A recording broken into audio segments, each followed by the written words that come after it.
তো শিক্ষার ভিতরে ভুল আছে কিনা সঠিক আছে কিনা আমি সঠিক বলতে পারলাম না। তো আমাদের দেশে যে শিক্ষা ব্যবস্থা আমার কাছে কিছুটা মনে হয় ভুলভ্রান্তি আছে, আর এই ভুলভ্রান্তি শিক্ষা ব্যবস্থা নিয়ে আমরা সঠিক শিক্ষা অর্জন করতে পারি না।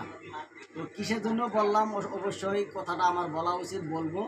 তো এইটা দেখেন, বাংলাদেশে বাংলায় 5 টাকা, ইংলিশ হয়েছে 5 টাকা, এটা সঠিক।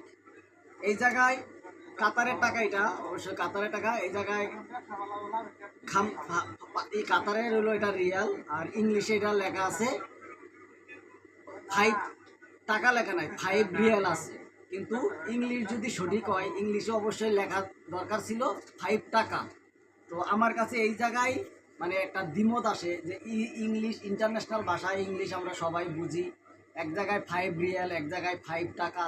তো ইংলিশ তো চেঞ্জ হয় না, ইংলিশ একে ইংলিশ সারা পৃথিবীতে মানুষ চিনবে। এই জন্য তো আমি আসলে সঠিক বা ভুল কি বললাম বুঝতে পারতেছি না। আপনারা কমেন্টে সব বলে যাবেন, আর কমেন্টের অপেক্ষায় রইলাম। তো এই পর্যন্ত ভিডিওটা, আল্লাহ হাফেজ।